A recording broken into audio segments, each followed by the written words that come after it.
अस्सलाम वालेकुम, मैं हूं मोहम्मद इस्माइल और आप देख रहे हैं स्मैश कोड। जैसा कि हमने बूटस्ट्रैप की प्लेलिस्ट शुरू की हुई है और हमने लास्ट लेक्चर में फॉर्म्स कंप्लीट कर लिया है। अब हम उस पे जाएंगे कि हमने सारा बेसिक से लेकर एडवांस तक बूटस्ट्रैप देख लिया।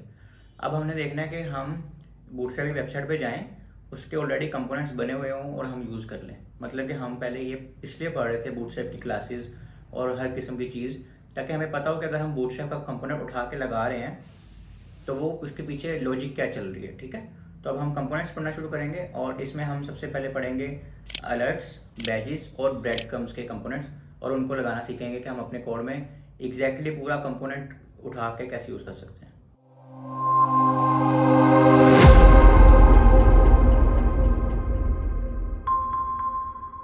ओके, तो जैसा कि हमने लास्ट लेक्चर में फॉर्म्स को ख़त्म कर लिया था, तो आज से हम अपने कंपोनेंट्स के टैब को शुरू करेंगे। और उसके बाद हमारे पास हेल्पर्स हैं, फिर यूटिलिटीज़ हैं, और फिर हमारा बूटस्ट्रैप ऑलमोस्ट ख़त्म हो जाएगा। अच्छा, कंपोनेंट्स की मैं आपको पहले पूरा थोड़ा सा डिफाइन कर देता हूँ। कोई नई चीज़ आएगी तो मैं उसको थोड़ा सा एक्सप्लेन करूँगा। कोई नई चीज़ नहीं आएगी और वो ऑलरेडी 4-5 चीज़ों से मिलके बना होगा एक कंपोनेंट, तो वो 4-5 चीज़ें ऑलरेडी अगर हमने पढ़ ली हुई तो फिर उसको डिफाइन करने की कोई यहाँ पे लॉजिक नहीं बनती। ठीक है, उसको हम यूज़ करके जस्ट देख लेंगे कि वो कैसा दिखता है। इसलिए आपने उसमें परेशान नहीं होना, उसका लास्ट लेक्चर ऑलरेडी होगा।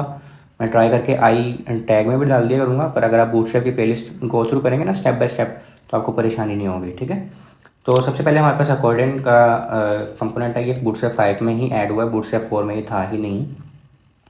उसमें क्या होता है, ये देखें, कोलैप्स भी कह सकते हैं इसको आप, कि अगर आपने इस तरह का FAQ सेक्शन बनाना है तो ये उसके लिए काम आता है मोस्टली। ठीक है, इसका हमने करना क्या है, इसको हमने कोड को कॉपी करना है और हम एक नई फाइल बनाएंगे, components.html। ठीक है, और हम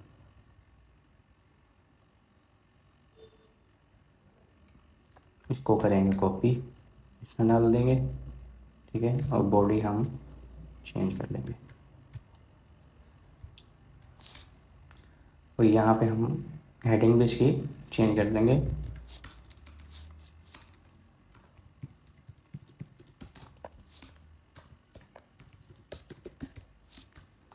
ठीक है, अब हमारे पास सबसे पहला कंपोनेंट है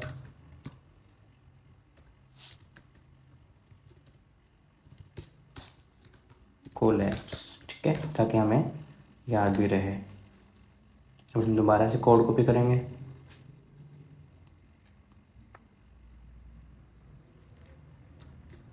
ठीक है, और हम इसको थोड़ा सा देखते हैं इसमें हुआ क्या हुआ है। हमारे पास एक डिव है जिसकी हमने क्लास अकॉर्डेंट कर दी है, ID भी हमने दे दी है। ठीक है, उसके अंदर हमने फिर डिव के अंदर उसकी आइटम्स बनाई हैं। ये एक पेरेंट क्लास होगी और इसके अंदर नीचे जो अकॉर्डेंट आइटम है वो उसकी नेस्टेड चिल्ड्रंस हो गए। ठीक है, उसके अंदर फिर फर्दर उसके चिल्ड्रन हैं कि उसकी एक हेडर है और एक उसका कॉन्टेस्ट है। ठीक है, यानी कि उसकी वैल्यूज़ कह सकते हैं आप।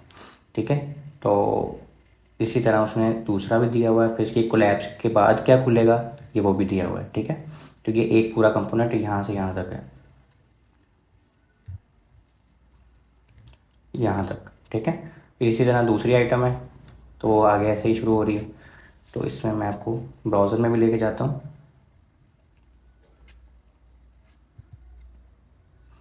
तो ये देखें, ये पहली आइटम है, ये खुली हुई है इस वक्त। इसको हमने खोलना है तो पहली बंद हो जाएगी, दूसरी खुल जाएगी, फिर तीसरी खोलनी है तो तीसरी खुल जाएगी, यानी एट ए टाइम एक वक्त में एक आपके पास खुल रही है। ठीक है, तो ये सिंपल हमने क्लासेस दी हुई हैं, इसमें कोई रॉकेट साइंस नहीं हुई हुई। ठीक है, तो सिंपल ये बताने का मकसद ये है कि हमने सिंपल क्लासेस यूज़ किए हैं और हमारे पास एक पूरा FAQ का सेक्शन रेडी हो गया। ठीक है, ये मोस्टली FAQ के लिए ही यूज़ होता है, बाकी आप जिसके लिए मर्ज़ी चाहें यूज़ कर सकते हैं। ठीक है, अच्छा, अब इसमें क्या हो रहा है, हमारे पास एक बॉर्डर से लगे हुए आ रहे हैं और सारा कुछ हो रहा है। अगर आप अकॉर्डेंट फ्लैश करके क्लास यूज़ करेंगे ना, तो हमारे जो बॉर्डर्स हैं वो रिमूव हो जाएंगे और जो कॉर्नर्स हैं वो राउंडेड हो जाएंगे। ठीक है, ये भी रिमूव हो जाएंगे, यानी कि आप ये देखें, इसमें आपके जो कॉर्नर्स हैं वो राउंड हैं और बॉर्डर्स लगे हुए हैं। इसमें आपके कॉर्नर्स भी राउंड नहीं होंगे, ठीक है, और आपके बॉर्डर्स भी ख़त्म हो जाएंगे। सिर्फ क्या हो रहा है इस क्लास के ज़रिए। ठीक है, जैसे आपने ये क्लास अगर यूज़ की तो, जैसे अभी इन्होंने अकॉर्डेंट तो यूज़ की है, उसके साथ अकॉर्डेंट फ्लैश भी यूज़ की है, तो हमारा इस तरह हो जाएगा। बाकी सारा कुछ एग्जैक्टली सेम है, सिर्फ एक क्लास चेंज हो रही है। जैसे हमने जब पढ़ा था ना ग्रिड सिस्टम, और उसके अंदर हमने पढ़े थे रोज़ वगैरह, तो हम ऊपर था कंटेनर और कंटेनर फ्लड। ठीक है, अगर आपने ग्रिड वाला एग्जाम नहीं लिया लेक्चर तो आपने वो ज़रूर लेना है, सबसे इंपॉर्टेंट लेक्चर है वो।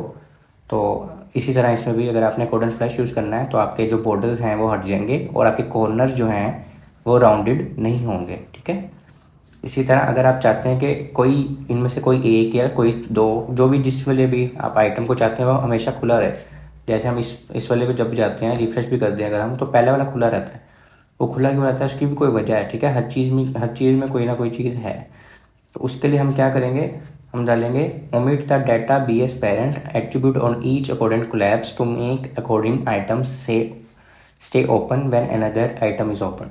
ठीक है, इससे होगा क्या कि आप कोई और भी खोलेंगे ना तो वो हमेशा खुली रहेगी। ठीक है, इससे ही हो जाएगा। ठीक है, ये वाली अगर हम क्लास हटा दें उसकी, कौन सी, data B S parent attribute हटा दें अगर हम कोलैप्स वाली डिव के अंदर से या कोलैप्स वाले एलिमेंट के अंदर से। ठीक है, अच्छा जी, अब हमारे पास यहाँ पे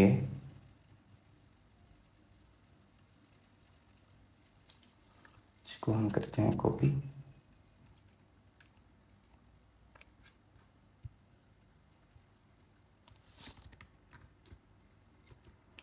और जो उन्होंने क्लास बताई थी ना,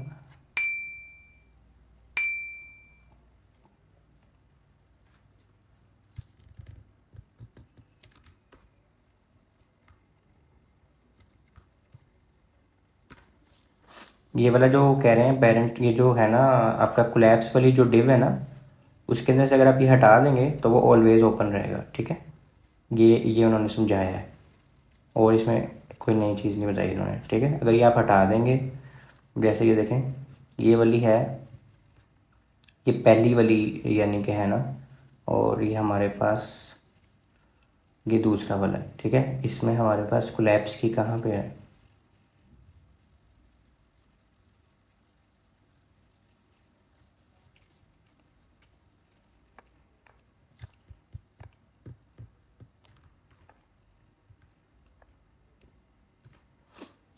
सर ये हमारे पास है कोलैप्स 2, कोलैप्स 3, ये कोलैप्स 1 आ गया दोबारा से। ठीक है, इसमें उन्होंने वो जो डाटा वाला पेरेंट है वो सारा हटा दिया, तो क्या हो रहा है वो फिर ऑलवेज क्या रहेगा, ओपन रहेगा। रिफ्रेश करते हैं तो देखें ये हमने दूसरा खोला भी है तो पहला बंद होना चाहिए था ना, जैसे अब इसमें हम दूसरा खोलते हैं तो पहला बंद हो जाता, लेकिन इसमें क्या हो रहा है दूसरा खोल लें पहला खोलें दूसरा बंद करें कुछ नहीं हो रहा, पहला वैसे का वैसे एग्जैक्टली खुला हुआ है। ठीक है, तो जैसा कि हमने देखा है कि हम इसको किसी को भी खोलते हैं किसी को बंद करते हैं, ये पहले वाला हमारा बंद नहीं होता, तो इसी का यही फीचर हम वो देख रहे थे कि अगर हमने ऑलवेज ओपन रखना है किसी एक कोलैप्स वाले आइटम को तो हम उसको भी कर सकते हैं ओपन। ठीक है, इसके बाद हमारे पास अलर्ट्स हैं, ये भी एक कंपोनेंट है, इसको भी हम यूज़ कर सकते हैं।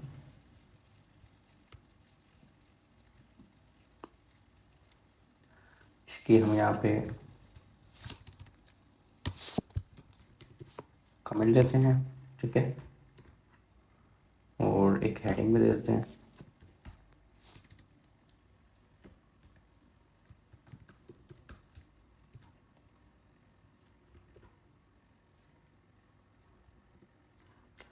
अच्छा, अब हमारे पास डिफरेंट किस्म के अलर्ट्स आ गए हैं। ठीक है, अलर्ट्स हम लगाते हैं, अलर्ट का लफ्ज़ भी समझ आ रहा है किसके लिए है, अगर हमने किसी चीज़ को यानी ऐसे प्रोमिनेंट करना हो तो हम अलर्ट लगाते हैं। अब ये हमारी मर्ज़ी है कि हम इस अलर्ट को कहाँ पे यूज़ करें, और उसमें डिफरेंट कलर्स कैसे आ रहे हैं वही मैंने आप लोगों को ऑलरेडी बताई हुई है। प्राइमरी लिखेंगे तो रेड, सेकेंडरी लिखेंगे तो ब्लू सा शेड है, सक्सेस लिखेंगे तो ग्रीन, डेंजर लिखेंगे तो रेड है, वार्निंग लिखेंगे तो येलो है। इस तरह करके उन्होंने शेड से प्री डिफाइंड यानी कि शेड्स हमारे बनाए हुए हैं। सही है,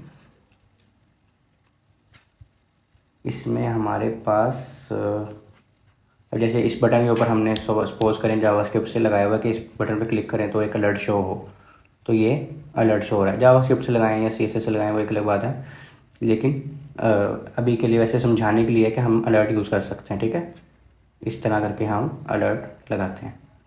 अच्छा, इसके बाद हमारे पास जो छोटा सा एक और टॉपिक है कि हम इसके अंदर एक और यानी फंक्शनैलिटी इन्होंने ऐड की हुई है कि अगर हमने अलर्ट के अंदर कोई लिंक यूज़ करना है और कुछ इस तरह का हो कि वो उसके अंदर लिंक ना उसी कलर का हो जाए, वरना तो ब्लू कलर का होता है ना, तो उसके अंदर ये लोग क्लास यूज़ करते हैं अलर्ट लिंक की, ठीक है।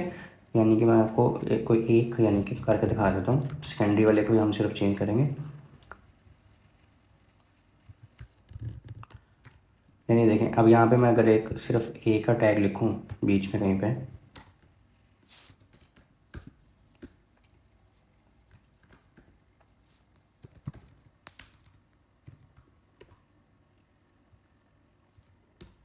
अच्छा अब ये देखिए मैंने यहाँ पे भी लिंक लिखा है और यहाँ पे भी लिंक की है। इसको उसने ब्लू कलर कर दिया क्योंकि उसका बाय डिफ़ॉल्ट कलर ए का ब्लू ही होता है, ठीक है। लेकिन इसमें उसने क्या किया, उसके साथ उसने पेरेंट कर दिया और वो कलर उसके साथ उसने सेट कर दिया। यानी जिसके अंदर भी आप इनका वाला यानी कि क्लास यूज़ करेंगे ना, वो उसके साथ उस हिसाब से लिंक भी उसके पेरेंट से लेके लगा देगा। क्लास क्या यूज़ करनी है, alert link, alert hyphen link. किसके अंदर यूज़ करनी है आपने, ए के टैग के अंदर, ठीक है। ये नहीं कि आपने यहाँ पे यूज़ कर देनी है, आपने ए के टैग के अंदर ही यूज़ करनी है, ठीक है। अलर्ट से अलर्ट के स्टाइल्स लगेंगे, अलर्ट सेकेंडरी से उसका कलर चेंज होगा, बैकग्राउंड कलर। तो आपने ये ध्यान रखना है, ये नहीं कि अलर्ट सेकेंडरी सिर्फ लिख देंगे सारा कुछ हो जाएगा। अलर्ट की अलग क्लास है, अलर्ट अलर्ट सेकेंडरी की अलग क्लास है, ठीक है।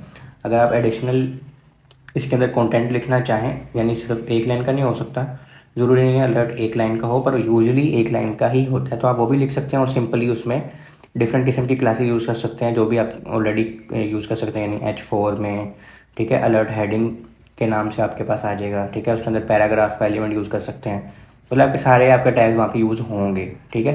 पर मोस्टली क्योंकि एक ही लाइन का होता है तो ज़्यादा वही यूज़ होता है। आइकन भी आप यूज़ कर सकते हैं, ठीक है। अलर्ट के अंदर ही आइकन यूज़ कर सकते हैं, जैसे SVG उन्होंने एक आइकन यूज़ किया हुआ है। फ़ॉन्ट और सिंबल आइकन भी यूज़ कर सकते हैं आप, लेकिन SVG से भी हम आइकन उठा के यूज़ कर सकते हैं, ठीक हो गया। इसमें जैसे इन्होंने किए एक्सक्लेमेटरी मार्क, गुड मार्क, ठीक है, इस तरह के यूज़ किए हुए हैं आइकन्स। तो अलर्ट के अंदर आप ये सारा कुछ यूज़ कर सकते हैं, आपको गूगल पे हर चीज़ का आइकन मिल जाएगा, ठीक है। अच्छा, using the alert JavaScript plugin it's possible to dismiss any alert in line, here's how. अब उन्होंने बताया कि अगर हमने इसको ख़त्म करना हो तो ये क्रॉस के बटन पर क्लिक करेंगे ना तो वो भी हो जाएगा। इसके पीछे चल जावास्क्रिप्ट ही रही है, लेकिन आप ये चीज़ कर सकते हैं क्योंकि उन्होंने ऑलरेडी ये चीज़ें क्लासेस करके की हुई हैं, ठीक है। लेकिन क्योंकि अभी हम जावास्क्रिप्ट क्योंकि हमने पढ़नी ही पढ़नी है, ये उसके लिए है कि जो पढ़े ही ना, तो हमने तो पढ़नी है, तो हम इंशाल्लाह इसको जावास्क्रिप्ट में भी डीपली कवर करेंगे कि हम चीज़ें की लॉजिक कैसे बनाते हैं, ठीक है। जैसे मैंने क्रॉस किया तो वो ख़त्म हो गया। अलर्ट क्या होता है, एक चीज़ शो हो रही होती है और फिर वो या खुद ही ख़त्म हो जाती है या फिर हम उसको यूज़र खुद ही ख़त्म कर सकता है। तो ये हमारे पास हो गया अलर्ट का।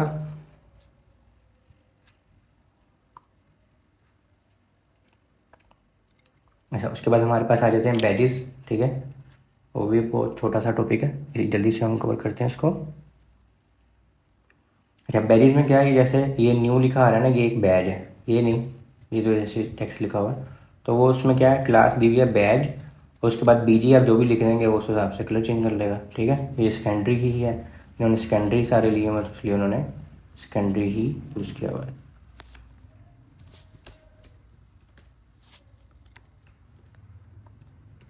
मैं यहाँ पे अगर इसको कर दूँ वार्निंग, ठीक है, इसको कर दें हम डेंजर, ठीक है।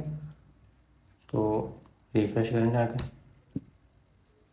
तो ये देखें इसने सिर्फ BG बदल दिए हैं, यानी कि हमने डिफरेंट किस्म के बैच बनाने हों तो वो हम कर सकते हैं। और उस बैच को हम जिसके अंदर रैप करेंगे ना वो उतना साइज़ का हो जाएगा। जैसे उन्होंने H1 के अंदर किया हुआ तो H1 का साइज़ है, ये देखिए कितना बड़ा है।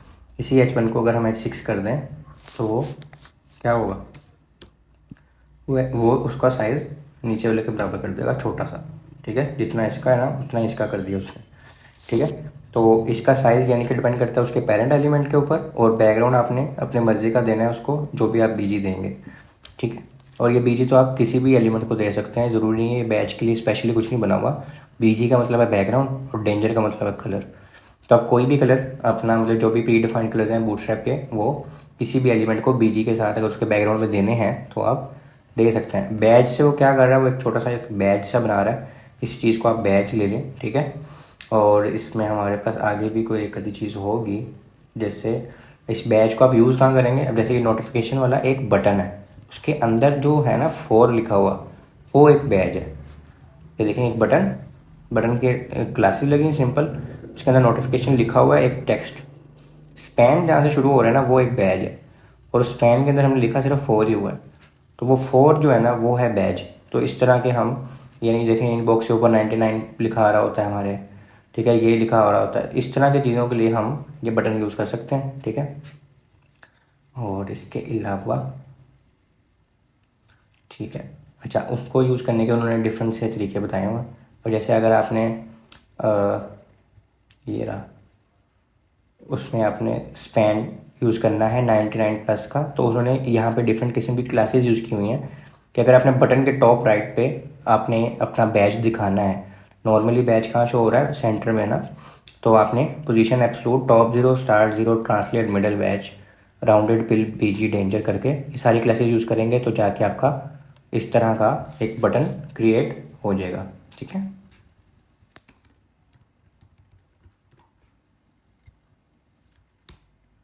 ये देखें, ठीक है, ये सिंपल से एक हमने सिर्फ कोड कॉपी किया कंपोनेंट का और हमारा काम हो गया, ठीक है। इसी तरह हम बैकग्राउंड कलर्स मैंने ऑलरेडी आपको बता दिया, किसी भी चीज़ को बैकग्राउंड आपने देना हो तो आप डिफरेंट कलर्स दे सकते हैं, ये उनके ऑलरेडी डिफाइंड हैं कौन कौन से कलर हैं।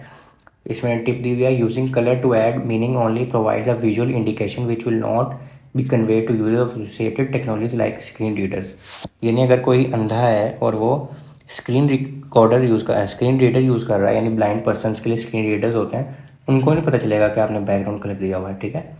तो ये सिंपली सिर्फ विजुअली यूज़ करने के लिए है, ओके हो गया। अच्छा, जैसे बैकग्राउंड कलर दिए हुए हैं ऐसे आप टेक्स्ट भी दे सकते हैं, ठीक है, कि टेक्स्ट आपने किस कलर का देना है। और अगर आपने इन ये जो बैजेस हैं इनके जो कॉर्नर्स हैं उनको राउंड करना है तो आप राउंडेड पिल कर देंगे, ठीक है, तो वो क्या हो जाएगा, पिल बैजेस बन जाएंगे। पहले सिर्फ बैजेस थे, अब पिल बैजेस हैं।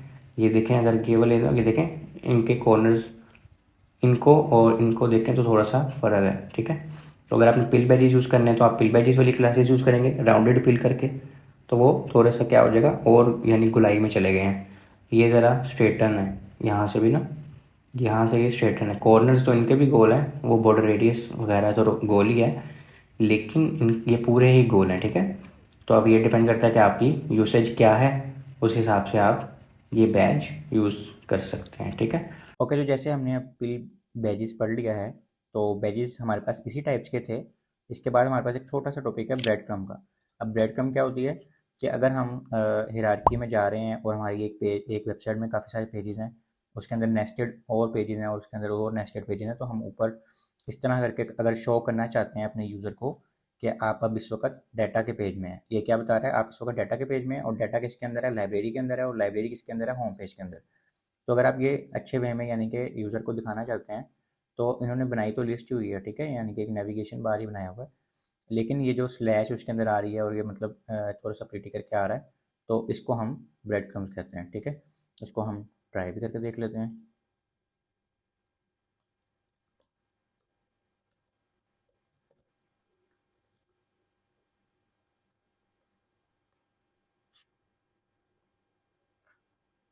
तो ये देखें, यहाँ पे हमारे पास एक ब्रेड क्रम्ब बन गया होम का, एक ब्रेड क्रम्ब बन गया होम और लाइब्रेरी का। इसमें हमारा वैसे क्या होता है कि जिस पेज पर होम होते हैं उसके अलावा हम बाकी सारे पेजेस को लिंक बना देते हैं। जैसे मैं इस पे यहाँ पे क्लिक करूँगा तो लाइब्रेरी के पेज पे चल जाना चाहिए इसको, होम पे क्लिक करूँगा तो होम के पेज पे, वो डिपेंडिंग ऑन हमारी वेबसाइट पे।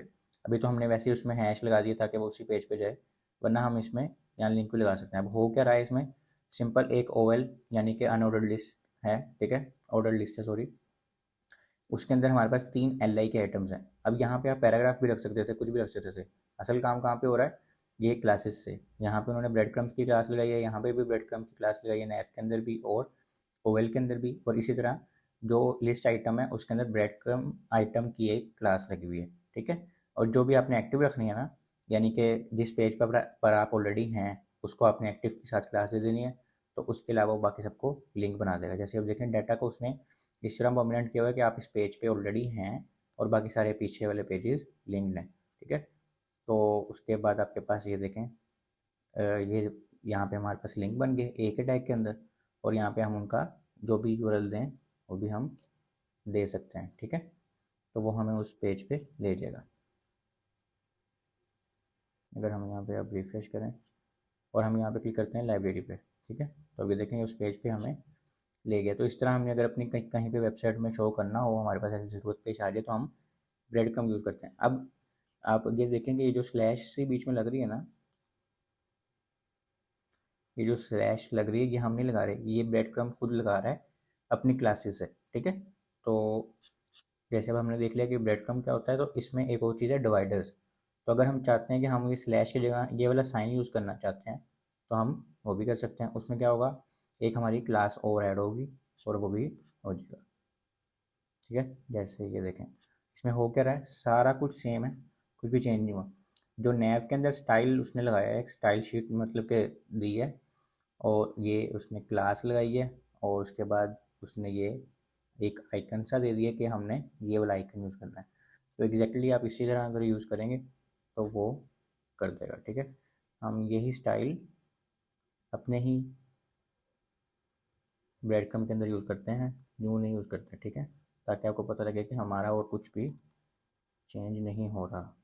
अब उसकी जगह पे ये, क्योंकि बाय डिफ़ॉल्ट ये स्लैश लेके आ रहा है, अब वो क्या लेकर आएगा, ये वाला, ठीक है। हमने तीसरे वाले में लगाया ना, तो ये तीसरे वाले में चेंज हुआ है, क्योंकि ऊपर भी थे, ये ऊपर दो और हैं, उसमें नहीं चेंज होगा, जिसमें हम लगाएंगे उसमें ही चेंज होगा। अब अगर इसकी जगह हम कोई और आइकन रख दें,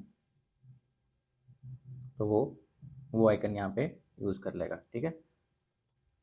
तो इस तरह हम अपने ब्रेड क्रम्ब को और डिवाइडर्स को एडिट कर सकते हैं बूटस्ट्रैप से, और वो काफ़ी जल्दी से हो जाता है। तो इस लेक्चर में हमने यही पढ़ने थे। हमारे आज के टॉपिक्स क्या थे, हमने सबसे पहले पढ़ा है कंपोनेंट्स, हमने शुरू किए हैं अकॉर्डेंट, उसके बाद फ्लैश, और इसके सारे हमने अलर्ट्स पढ़े हैं, ठीक है। अलर्ट्स के अंदर आइकन कैसे डालते हैं, बैजेस डिफरेंट टाइप्स के, और ब्रेड क्रम्ब। तो यही था आज के लेक्चर में, उम्मीद है आपको समझ आई होगी। अगर आपको कुछ समझ नहीं है तो आप कमेंट्स करके पूछ सकते हैं, या फिर फेसबुक के ग्रुप में भी पूछ सकते हैं। अपना बहुत सारा ख्याल रखिएगा, मिलते हैं अगले लेक्चर में। अल्लाह हाफिज़।